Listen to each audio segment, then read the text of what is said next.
আলহামদুলিল্লাহি ওয়াহদা ওয়াসসালাতু ওয়াসসালামু আলা রাসূলিনা মুহাম্মাদিন লা নাবিয়্যা বা'দা আম্মা বা'দ ক্বালা সুবহানাহু ওয়া তাআলা বিসমিল্লাহির রহমানির রহিম ইন্না আনজালনাহু ফি লাইলাতিল কদর ওয়া মা আদরাকা মা লাইলাতুল কদর লাইলাতুল কদরি খায়রুম মিন আলফি শাহর তানাজ্জালুল মালাইকাতু ওয়ার রূহু ফিহা বিইذনি রাব্বিহিম মিন কুল্লি আমরিন সালাম হিয়া হাত্তা মাতলাইল ফজর। রব্বুল আলামিন পবিত্র কোরআনে কারীমে আদেশ করেছেন, এটা সত্য শবে কদরের রাতে কোরআন অবতীর্ণ হয়েছে। কোরআন অবতীর্ণ হয়েছে কদরের রাতে। মাহে রমজান হচ্ছে কোরআনের মাস। নূর তার রশ্মি ছড়িয়ে অন্ধকারকে দূর করে চারদিকে আলোকিত করে তোলে। আর কোরআন এবং মাহে রমাদান হচ্ছে মুমিনের জন্য আলোকবর্তিকা। পবিত্র কোরআন হচ্ছে সেই নূর। জাহিলি যুগে যখন মানুষ একে অপরের সাথে অনৈতিক আচরণ করত, রব্বুল আলামিন তখন দুনিয়াতে একটি নূর পাঠান এবং নূর পাঠিয়ে তাকে বলেন, পড়ো। সেই নূর দুনিয়াকে আলোকিত করেছে, এখনও তা করে যাচ্ছে। আর আমাদেরও উচিত সেই নূর তথা কোরআনের আলোয় নিজেদেরকে আলোকিত করা।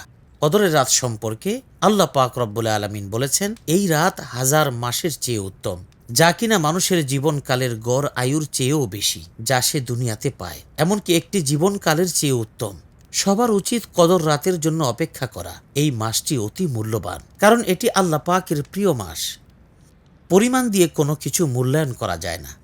তাহলে কোন জিনিসটি মূল্যবান? আল্লাহ যে জিনিসটি মূল্যবান করেছেন সেটি সবচাইতে বেশি মূল্যবান। আর আল্লাহ যে জিনিসটি মূল্যবান করেননি তা কখনোই মূল্যবান নয়, তা যতই মানুষের কাছে মূল্যবান হোক না কেন। রব্বুল আলামিনের কাছে শবে কদরের রাত হচ্ছে সবচেয়ে বেশি মূল্যবান। তিনি বলেন, এই মাস 1000 মাসের চেয়ে উত্তম। এটা এতটাই মূল্যবান যে এটা একটি মানুষের জীবনকালের চেয়েও অতি উত্তম। মানুষ যদি লাইলাতুল কদর পালন করে, নবী সাল্লাল্লাহু আলাইহি ওয়াসাল্লাম বলেছেন, যে ব্যক্তি আল্লাহর উপর ঈমান আনে এবং আল্লাহর কাছ থেকে ভালো কাজের পুরস্কারের আশায় পবিত্র লাইলাতুল কদরের রাত পালন করে, আল্লাহ পাক তার জীবনের পূর্বের সকল গুনাহ মাফ করে দেন। রমজান কোরআন নাজিলের মাস, তাই মানুষের উচিত এই মাসে বেশি বেশি করে কোরআন তেলাওয়াত করা। কোরআন পাঠের আদেশ দেয়া আছে এবং এর উপর জীবন যাপন করা বাধ্যতামূলক। সবারই তা জানা উচিত, সবারই এটা বোঝা উচিত। কোরআনই জীবনের চাবিকাঠি। আমাদেরকে আল্লাহ পাকের নির্দেশ দৃঢ়ভাবে মেনে চলতে হবে, যেন আল্লাহ পাক আমাদের সাহায্য করেন, সেটা দুনিয়াতে, আমাদের মৃত্যুর সময় এবং আখিরাতে, কিয়ামতের দিন এবং হাসরের ময়দানে। মানুষ দুনিয়াতে বেঁচে থাকাকালে যা করবে, আখিরাতে তার ফল পাবে। কোরআন হিদায়াতের সঠিক পন্থা। এটা মানুষের পথ চলার মাধ্যম। এটি মানুষকে সঠিক পথ নির্দেশনা দেয়। কোরআন মানুষকে জান্নাতের পথ দেখায়। কোরআন মানুষকে জাহান্নামের পথ থেকে দূরে রাখার চেষ্টা করে। কোরআন একটি পবিত্র কিতাব যা রব্বুল আলামিন পাঠিয়েছেন। নবী করিম সাল্লাল্লাহু আলাইহি ওয়াসাল্লামের মাধ্যমে 23 বছরে কোরআন আমাদের নিকট পৌঁছেছে। যে মানুষটি কোরআনের আলোকে জীবন যাপন করেছেন এবং আমাদেরকে দেখিয়েছেন, তিনি হলেন আল্লাহর দূত মুহাম্মদ মুস্তাফা সাল্লাল্লাহু আলাইহি ওয়াসাল্লাম। একজন মানুষ কোরআন দ্বারা পরিচালিত হবে যদি সে নবীজিকে মেনে চলে, কারণ মানুষের মাঝে পরিবর্তনের এক ধরনের ঝোঁক রয়েছে। এমনকি তারা আল্লাহ পাকের নিয়ম কানুনের পরিবর্তন করতে আগ্রহ দেখায়, যা ইহুদিরা করেছে। ইহুদিরা তাদের পয়গম্বরদেরকে এক পাশে সরিয়ে রেখে নিজেদের ইচ্ছা মতো আল্লাহ পাকের কিতাবের বাণীগুলোর পরিবর্তন করেছে।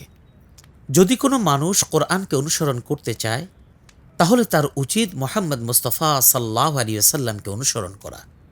যখন সেই মানুষ তার প্রতিটি পদে নবী সাল্লাল্লাহু আলাইহি ওয়াসাল্লামকে অনুসরণ করবে, তখন সে কোরআনের পথেই পরিচালিত হবে। এই পথ তাকে সরাসরি জান্নাতের দিকে নিয়ে যাবে। এই পথ তাকে আল্লাহর রহমতের পথে নিয়ে যাবে। যখন মানুষ কোরআনের পথ অনুসরণ করে, সে তখন আল্লাহর ক্রোধ থেকে দূরে থাকে।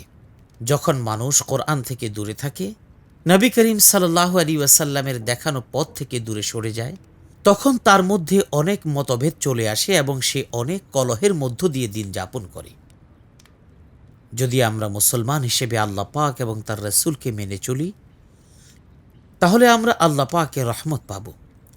কিন্তু আমরা যদি আল্লাহ পাক ও তার প্রেরিত রাসূলের পথ থেকে নিজেদেরকে দূরে রাখি এবং তাদের বিরুদ্ধে বিদ্রোহ করি, তখন ইসলামের বাইরে শত্রুরা আমাদেরকে নির্যাতন করবে। সংক্ষেপে বলি, কদরের রাত অতি মূল্যবান। সবারই তা উপলব্ধি করা উচিত। সবার এই ব্যাপারে সতর্ক থাকা উচিত। সবার তা মেনে চলা উচিত।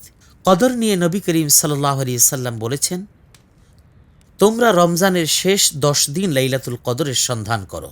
আমাদের ওই 10 দিনের মধ্যকার রাতগুলোতে বেশি বেশি ইবাদত করতে হবে এবং ওই এক রাত 1000 মাসের চেয়ে উত্তম। রব্বুল আলামিন সব সময় ইবাদত করার তৌফিক দান করুন। রব্বুল আলামিন লাইলাতুল কদরের এই মহিমান্বিত রাতের সকল কল্যাণ আমাদেরকে দান করুন। রব্বুল আলামিন আজকের মতো আমাদের সকলকে জান্নাতি ও একত্রে থাকার তৌফিক দান করুন। ওয়া আখিরু দাওয়ানা আনিল হামদুলিল্লাহি রাব্বিল আলামিন। আমিন।